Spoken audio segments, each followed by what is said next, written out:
2024 a été une année incroyable en trading, une superbe performance de réaliser, beaucoup d'erreurs mais évidemment beaucoup de leçons apprises et surtout un track record et une aventure dont je suis super fier de pouvoir partager ça avec vous aujourd'hui dans cette vidéo. Donc si vous êtes passionné de trading ou si vous êtes juste curieux de savoir comment atteindre et générer ce genre de performance, alors restez avec moi jusqu'au bout. Dans cette vidéo, je vais vous partager absolument toute mon année, je vais vous faire, c'est simple, mon bilan complet de l'année 2024.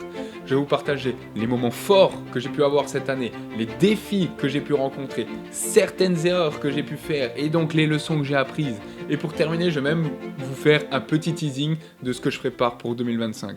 Et croyez-moi, vous n'avez encore rien vu. Donc sans plus tarder, passons maintenant au récapitulatif de mes performances de trading cette année en 2024. Du coup, je m'étais fixé l'objectif de faire cette année 60 R. Pour rappeler vite fait ce que c'est les R, un R, ça représente votre risque par trade. Du coup, si vous risquez 100 $ par trade, ça représente un R. Et si vous en gagnez 500, eh bien vous avez fait 5 R sur votre trade. Donc, comme je vous ai dit, l'objectif c'était de faire cette année 60 R. Du coup, ça veut dire 60 fois mon risque par trade. Peu importe que je risque 10 $, 100 $, 1000 $, 10 000 $, peu importe. Et le total qui a été réalisé, attention, roulement de tambour, 60 R tout pile. J'ai pu faire cette année pour finir en décembre, mais pile poil. Est-ce que c'était de la chance ou pas? Il doit y avoir un petit facteur chance, je l'avoue, mais pour faire 60 R sur l'année, clairement il n'y a pas photo. La chance là, elle rentre plus en compte. C'est clairement votre trading, la qualité de votre trading qui va faire ou pas que vous arrivez à générer 60 R ou pas. Mais là où je me situais, pour atteindre les 60 R, c'est grâce à une très belle performance, à une belle série positive que j'ai eue sur mes derniers trades qui m'ont clairement permis d'atteindre le cap des 60 R. On va y revenir plus tard dans la vidéo sur mon equity curve, ma performance. Donc là, j'ai pu atteindre pile poil mon objectif de cette année et c'est juste magnifique. Maintenant, le nombre de trades que j'ai pu passer. J'ai fait 205 trades cette année. C'est un peu beaucoup, je trouve. La fréquence a été assez élevée en début d'année. Pareil, je vais l'expliquer pourquoi après. Et ensuite, j'ai réduit plus tard la fréquence de mes trades. Et comme par hasard, j'ai gagné plus. Donc, comme quoi, trader plus n'est pas synonyme de gagner plus. Bien au contraire. Trader moins pour gagner plus. Mon win rate, donc ma probabilité de succès cette année, a été de combien? Elle a été de 53,4%, ce qui est très correct. Donc je gagne un peu plus que ce que je perds, et en plus de ça, quand je gagne beaucoup plus que ce que je perds. Donc je peux que être rentable. Je souhaite à tout le monde d'avoir ce genre de statistiques, clairement. Maintenant, mon ratio gain sur perte, donc ça veut dire, c'est votre profit ratio. Donc combien de fois vous gagnez par rapport à ce que vous perdez. En moyenne, mon ratio gain sur perte est de 1,43. Donc quand je gagne 1,43 fois par rapport à ce que je perds. Et comme vous avez vu avant, je gagne un peu plus souvent que ce que je perds aussi. Donc je gagne 53% du temps, et en plus de ça, quand je gagne 1,43 fois ce que je perds. Donc ça peut que faire une performance positive. Ces deux stats-là, c'est le nerf de la guerre, c'est ce qui va faire que vous êtes rentable ou pas en trading, et les garder sur la durée, c'est tellement dur, mais c'est magique, clairement, c'est mathématique. Là, on voit bien que ces chiffres-là, ces statistiques-là, ont porté leurs fruits cette année. Ma plus grosse perte et mon plus gros gain, donc en R, quels ont été? Ma plus grosse perte a été de moins 4,07 R sur le même trade. Ça fait beaucoup quand même, ça fait beaucoup. Mais ça va vite, parce que quand je double mon risque, donc je risque 2 R sur le même trade, il passe pas. Donc je le reprends parce que le setup se revalide et bam, tu perds 4 R comme ça en un trade, en quelques minutes. Ça fait beaucoup, mais c'est le jeu et il faut savoir s'arrêter à ce moment-là. Et surtout, mon plus gros gain, il a été de 10,1 R sur un seul trade, bien sûr.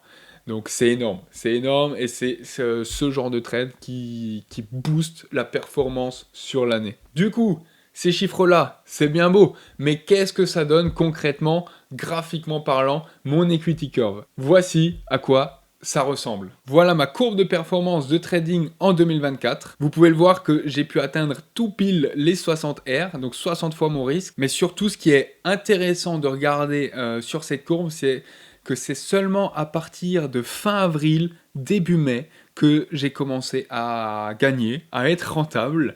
Pourquoi? Parce que c'est à partir de là que j'ai commencé à trader mon système Finevrest. Et tout le début d'année, je tradais plus ou moins les mêmes setups, mais de manière différente, avec des stratégies également différentes.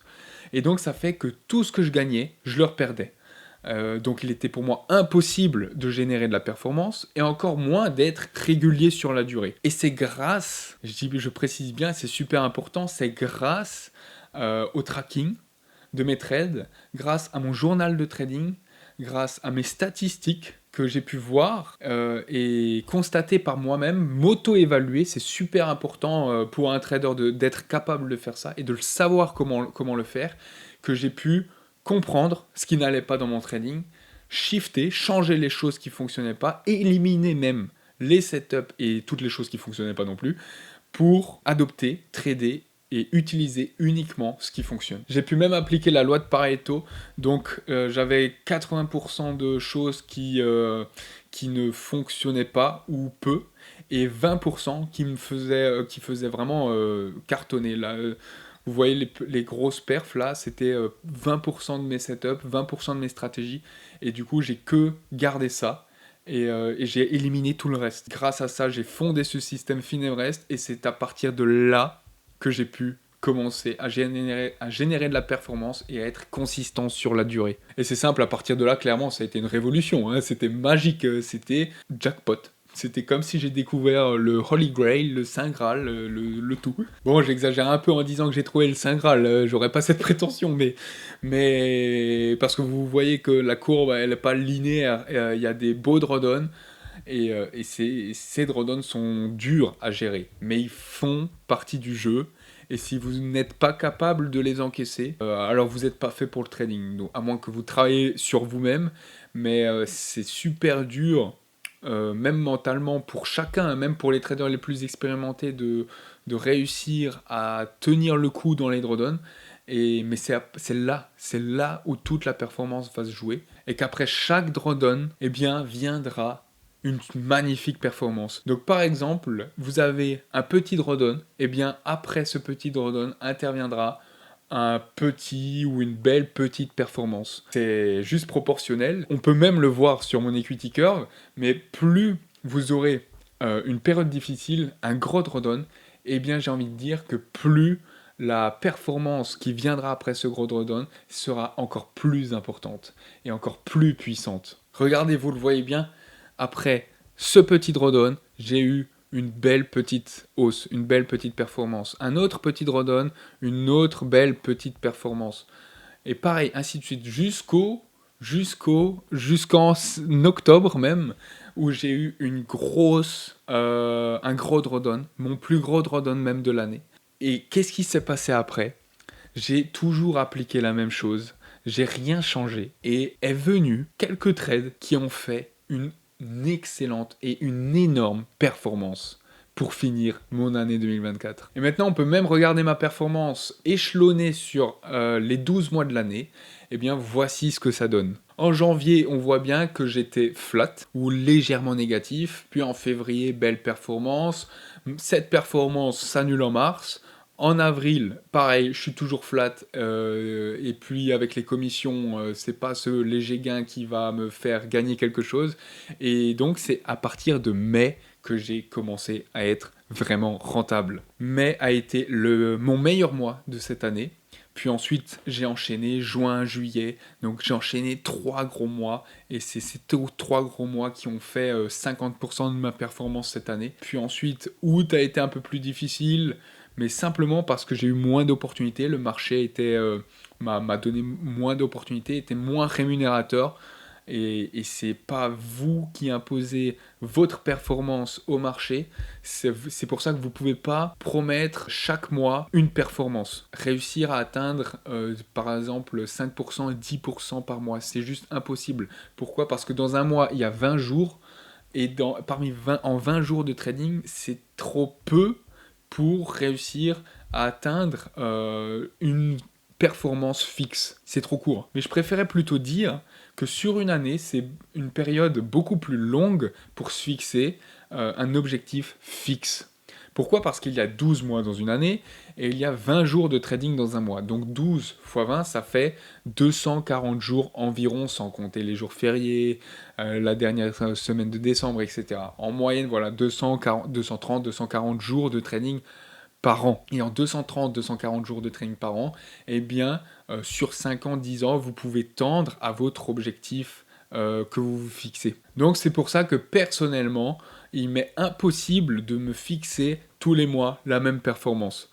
Parce que si vous divisez 60 R, qui est mon objectif de base, divisé par 12, ça fait 5 R par mois. Et 5 R par mois, parfois je le cartonne et parfois je le cartonne pas du tout. Bien au contraire, je perds 2-3 mois.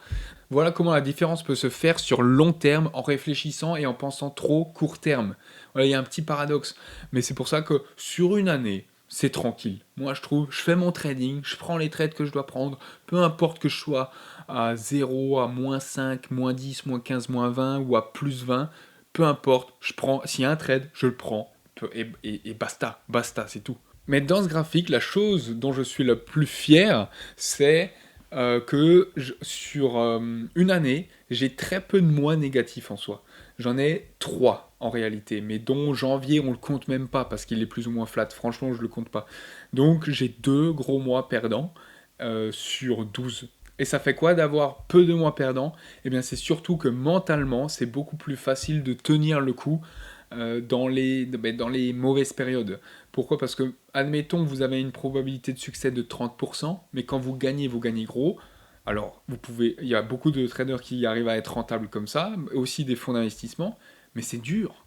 C'est dur de tenir le coup dans les mauvaises périodes. Si vous perdez 7 mois sur 12, mais que sur les 5 derniers mois, eh bien, vous cartonnez, c'est top. Pareil, vous pouvez atteindre la même performance que je viens d'atteindre. Mais mentalement, comment vous allez être pendant 7 mois? Moi, je sais que, par exemple, au mois d'octobre, c'était dur. Ça me faisait chier. Je savais que j'allais être plus ou moins rentable sur l'année. Mais c'était dur. Quand je prenais un trade, je perdais. C'était chiant. Mentalement, c'est dur. Mais ça fait partie du jeu. Donc il n'y a pas le choix, il faut l'accepter. L'autre graphique maintenant qu'on peut analyser, ça va être plus ou moins dans la même logique, c'est ma performance par jour de la semaine. Donc on voit bien que je suis clairement rentable en début de semaine, le lundi, le mardi et le mercredi, alors qu'en fin de semaine, le jeudi et vendredi, ça passe pas. Ça passe pas, clairement, ça veut pas. Donc si j'avais pas tradé le jeudi et vendredi, j'aurais encore gagné beaucoup plus. Maintenant, je sais pas si c'est les jours de la semaine qui veut ça, si j'ai pas assez de data encore pour savoir si c'est vraiment le jeudi et vendredi que je suis perdant. L'année prochaine, par exemple, ce serait méga intéressant de comparer ce graphique de 2024 à dans un an, à toute ma performance en 2025. Si j'obtiens le même graphique l'année prochaine, eh bien, je me demanderais, est-ce que le jeudi et le vendredi, je ne traderai plus? Parce que, en soi, ça sert à rien, vous voyez que je suis perdant. Maintenant, après, de là à ne plus trader, mentalement, j'aurais du mal quand même. Pourquoi? Parce que je pense que la performance, quand même, elle se fait en étant tous les jours au rendez-vous sur une année. Alors, vous pouvez louper quelques jours, mais de là à louper tous les jeudis et tous les vendredis sur un an, vous pouvez louper des gros trades qui vont vous faire la performance de votre année. Donc c'est pour ça que j'ai du mal à supprimer, à effacer ces journées-là où je ne traderai plus. Du coup, c'est pour ça, je pense, je vais me laisser encore un an et comparer ça. Donc voilà, prenez-en de la graine. C'est en ayant ce genre de data, ce genre de statistiques que vous pouvez vous auto-évaluer, vous poser ce genre de questions pour pouvoir évoluer votre trading, tirer votre trading vers le haut. Pareil, maintenant regardons mes performances sur la durée de mes trades. Donc ici, c'est magnifique, j'adore ce graphique. Pourquoi? Parce que vous voyez bien que tous mes trades que je tiens jusqu'à, en moyenne, pas tous, hein, c'est en moyenne bien sûr, jusqu'à 5 minutes, eh bien ils sont en général perdants. Et tous ceux que je garde plus de 5 minutes, eh bien, sont gagnants. Alors, comment ça s'explique? C'est très simple. C'est pas parce que sur un trade que je vais prendre, que je vais garder plus de 5 minutes, que je vais gagner. Non. Il y a des trades qui passent, il y a des trades qui passent pas. C'est simple, ça veut simplement dire que, en gros, mes stops, les trades où je suis perdant, eh bien, durent moins de 5 minutes. Donc, quand je me fais stopper, c'est que le marché vient très vite me stopper. Et là où je gagne, le plus souvent, même la majorité du temps en réalité, le marché va mettre plus de 5 minutes à aller chercher mon TP. Pourquoi? Parce que j'ai des grosses targets. Et donc, ça met beaucoup plus de temps à chercher les targets. C'est logique. Et c'est grâce à ça que j'arrive à avoir un ratio gain sur perte positif de 1,43. Et c'est grâce à ça, simplement, que j'arrive à gagner et à faire des gros trades et à avoir une performance parfois explosive. Et on voit bien que mon plus long trade, je l'ai gardé entre 1 heure et 2 heures. On voit pas la fourchette exacte, mais ça commence à causer entre 1 heure et 2 heures. Faut le garder, c'est long là, être sur les écrans comme ça devant. C'est long, mais c'est le day trading, c'est le métier qu'on a choisi. Et le dernier graphique super intéressant et méga important qu'on peut analyser, c'est le cumulative drawdown. Donc, le cumulative drawdown, qu'est-ce que c'est? Donc, ce sont les pertes cumulées que vous allez enchaîner avec vos trades. Donc, ça se calcule en faisant la différence du plus haut de votre PNL jusqu'au plus bas. Et on voit bien que mon plus gros drawdown a été au mois d'octobre, bien sûr, parce que j'avais fait une vidéo. Moi, ma performance était catastrophique en octobre. Tous les trades que je prenais perdaient. Il n'y avait aucun trade gagnant, que des BE. Et le drawdown, il est de 16R. Et cette data, ce graphique, il est super important. Pourquoi? Parce que en tradant avec des propres firmes, ou même en tradant avec votre compte propre, votre compte live, eh bien, il faut connaître votre plus gros drawdown. Pourquoi? Parce que ça va vous permettre d'ajuster votre risque par trade. Parce que si vous adoptez un trop gros risque par trade et qu'ensuite vous tombez dans une série noire, parce que ça existe, la preuve en est, eh bien, si le risque par trade est trop conséquent, eh bien, vous allez cramer votre compte très rapidement et c'est bien dommage. Et c'est l'une des erreurs de débutants, d'amateurs, que les trop de traders retail font, c'est qu'ils sont en sur-leverage. Donc, leur risque par trade est beaucoup trop important comparé à ce qu'ils devraient avoir. Donc, c'est pour ça qu'il faut connaître votre drawdown. Et si vous le connaissez, vous pouvez ajuster et adopter la taille parfaite du risque par trade. Du coup, ici, avec mes 16R, je sais exactement combien j'ai perdu au maximum cette année. Ma plus grosse perte du plus haut à mon plus bas. Et ça va me permettre d'ajuster pour l'année prochaine encore mon risque par trade pour pouvoir réduire au maximum mon risque de faillite. Et ces résultats-là que je vous ai montrés, ma performance que j'ai pu faire, eh bien, elle n'est pas du tout due au hasard. Mon système Finevrest, basé sur des analyses approfondies, des stratégies et des setups super précis et même un money management pointilleux, rigoureux, eh bien ça a été clairement la clé pour transformer des opportunités en résultats. Concernant maintenant mes moments forts et mes succès de cette année, eh bien ça a été bien sûr cette courbe de performance, mes 60R, qui ont été grâce à des gros trades qui sont passés où je doublais même mon risque, grâce à une discipline, grâce à une disponibilité, grâce à une gestion des risques optimale. Donc si je devais retenir un bon moment cette année, eh bien ça a été en fait l'ensemble de cette année, la somme un peu de tous ces éléments-là qui ont fait ma performance. Et je préférais maintenant plus insister sur les défis que j'ai pu rencontrer et surmonter cette année. Donc le plus gros défi que j'ai pu rencontrer, c'était, comme je vous ai montré avant, mon drawdown du mois d'octobre. J'ai perdu 16 R environ. C'est pendant une longue période de temps, donc c'était pendant plus d'un mois quand même, où vous pouvez avoir des trades, mais il n'y en a aucun qui passe. Aucun. Sachant que je ne trade pas tous les jours, parce que je n'ai pas des opportunités tous les jours, ni même toutes les semaines, mais à chaque fois que je prenais un trade, eh bien ça perd. Ça perd, ou alors BE. BE, ça veut dire quoi? Ça veut dire que je gagne une fois mon risque, du coup je mets mon stop break-even, là où je suis rentré, je ne peux plus perdre, et le marché revient me stopper. Donc je perds pas, je gagne pas. Donc c'est très bien. Mais mentalement, c'est dur.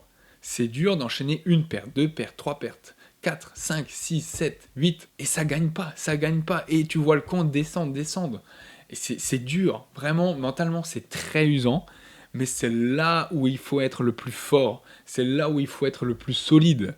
Et c'est ça, c'est même ces périodes-là difficiles qui vont faire la performance à la fin de l'année. Parce que les bons trades, les gros trades, ils vont venir. Il n'y en aura pas une majorité du temps sur l'année, mais ils vont venir. Et quand ils sont là, quand ça gagne, c'est facile. Mais quand t'es dans une mauvaise passe, c'est pas facile. C'est là où tu vas tilter, c'est là où tu vas péter des câbles, c'est là où tu vas... C'est dur, juste clairement c'est dur en fait. Donc c'était mon plus gros défi que j'ai pu surmonter cette année, et c'est ce à quoi je vais le plus penser l'année prochaine, à être le plus solide possible pendant ma prochaine ou mes prochaines séries noires. Et c'est clairement ça qui me fera la différence entre les amateurs et les traders performants, clairement. Donc ça, je le sais. C'est pour ça que je vous le partage aussi. Et je vous le souhaite de tenir ce genre de période difficile, parce que ça arrive à tout le monde. Et maintenant, si je devais vous partager une erreur que j'ai pu faire cette année, c'était même difficile de choisir. Pourquoi ? Parce que j'en ai fait plein des erreurs cette année. On en fait tous plein. Mais j'ai pu en tirer une qui est assez intéressante. C'est que parfois, sur certains setups, je n'ai pas de target fixe. Donc, j'ai une target qui va être variable et que je vais fixer en fonction du marché. Donc, clairement, dans quel contexte est le marché ? Est-ce que c'est un marché en swipe ? Est-ce que c'est un marché qui shift ? Est-ce que c'est un marché qui est directionnel, qui est en momentum ? Et grâce à tout ça, donc je vais me fixer un TP que je vais plus ou moins baisser, monter, ça dépend clairement, je dois être variable avec le marché. C'est le marché qui va me donner mon TP et c'est pas moi qui vais imposer mon TP au marché, contrairement à d'autres setups. Et donc, sur ce genre de setup, où on peut aussi gagner très gros, eh bien, il y a un dicton en trading qui dit « Don't be a dick for a tick ». Je vais pas le traduire. Pourquoi ? Parce que le marché, eh bien, évalue en points, mais dans un point, par exemple sur le Nasdaq, il y a 4 ticks. Donc l'incrément de variation sur le Nasdaq, sur l'IS, il est d'un tick. 4 ticks font 1 point. Voilà comment il oscille. De tick en tick, puis de point en point. Et donc, si vous imposez votre TP, votre target au marché, le marché, il peut très bien, et c'est souvent le cas d'ailleurs, on va fixer son TP à un point clé, à une zone clé, et souvent, le marché, il va venir, et il va, comme c'est une zone clé, il va y avoir la contrepartie qui va se battre. Par exemple, si c'est à l'achat, il y a les vendeurs qui vont se battre et qui vont vendre ce niveau-là, cette zone-là. Et du coup, le marché, eh bien, il se peut qu'il ne va pas toucher votre target pour un point, ou même parfois pire, pour un tick. Et il n'y a rien de plus frustrant que ce que le marché vienne pour un point ou pour un tick à votre TP sans vous l'exécuter. Et alors, à chaque fois que ça m'arrive, je deviens fou et je me dis, mais punaise Florian, don't be a dick for a tick. Et donc à ce moment-là, il faut être super actif sur la gestion de votre trade, et donc c'est le marché qui dicte ce que vous devez faire et pas vous qui dicte au marché ce qu'il doit faire. Du coup, pour terminer, restez fidèle au maximum à votre plan trading, à votre système de trading. Ne tradez jamais sans stratégie. Pourquoi ? Parce que vous serez voué à l'échec. C'est évident, c'est sûr. Sur les marchés financiers, il n'existe pas de subjectivité ou de feeling. Évidemment, à force d'avoir du screen time, de regarder la price action, on commence à comprendre la rythmique des marchés. Mais même en la comprenant parfaitement, par cœur, eh bien, les marchés vous auront, si vous mettez vos émotions en jeu ou si vous laissez votre feeling prendre le dessus. Vous devez avoir des règles claires, carrées et précises, et surtout de l'objectivité. Et pour terminer en beauté, pour moi, le trading, pour rappeler le même dicton, eh bien, ce n'est pas un sprint, c'est un marathon. Il faut, et ça demande de la patience, de la préparation, beaucoup de résilience et de persévérance. Et avec ça, vous y arriverez. Pour être rentable sur les marchés financiers, c'est un combat. Et le combat, il se gagne avant même de le commencer, avant même de trader. C'est comme dans le livre L'art de la guerre de Sun Tzu, où il mentionne qu'une guerre, elle se gagne avant même de la commencer? Est-ce que vos troupes, vos forces sont assez entraînées, sont assez préparées? Est-ce que vous avez assez d'informations sur votre ennemi, sur votre adversaire? Est-ce que vous connaissez ses points forts, ses points faibles? Est-ce que vous avez une stratégie? Est-ce que vous savez comment, sur quoi vous allez l'attaquer? Est-ce que vous avez un plan d'attaque, de défense? C'est tout ça qui va faire que, avant même qu'elle commence la guerre, vous allez la gagner. Eh bien, en trading, c'est pareil, c'est une guerre. Vous vous battez contre les plus gros cerveaux de la planète. Donc, comment il est possible de gagner avec votre téléphone ou votre petit ordinateur sur les marchés? C'est juste impossible. Donc, sans plan, sans stratégie, sans force et sans connaître vos faiblesses, c'est impossible de gagner sur les marchés. Donc c'est pour ça que c'est une guerre et ça demande énormément de préparation. Préparez-vous, passez du temps sur la préparation et ensuite attaquez. Si cette vidéo vous a inspiré, alors pensez à vous abonner pour ne rien manquer en 2025. Et puis surtout, laissez-moi aussi un commentaire avec vos propres objectifs de trading pour l'année prochaine. Et comme ça, on en discutera avec très grand plaisir ensemble. Merci à tous qui ont regardé ma vidéo, qui ont liké mes vidéos, qui se sont abonnés ou qui ont laissé des commentaires ou qui m'ont soutenu aussi cette année. Merci énormément. 2025, je vous assure que ce sera notre année. Et j'ai hâte, j'ai très hâte, je suis très impatient de vous retrouver dans de prochaines aventures pour de nouveaux défis. Ça va être énorme. Sur ce, je vous souhaite de très bonnes fêtes, une très bonne fin d'année. À l'année prochaine pour une annonce énorme. Donc activez la cloche aussi. Et voilà, c'était tout pour moi. C'était Florian de Finevrest. Je vous souhaite un très bon trading. À très bientôt. Profitez bien. Reposez-vous bien. Et à la prochaine. Ciao, ciao, ciao. Yo, his name is Florian, he's the NASDAQ hustler. Every day he's grinding, making all them numbers cluster. He's a day trader, living life as a thrill seeker. Analyzing charts, he's the Wall Street sneaker. 9 to 5 ain't his game, it's the stock market flow. Tickers on his mind, watching those numbers grow. Buy low, sell high, that's the name.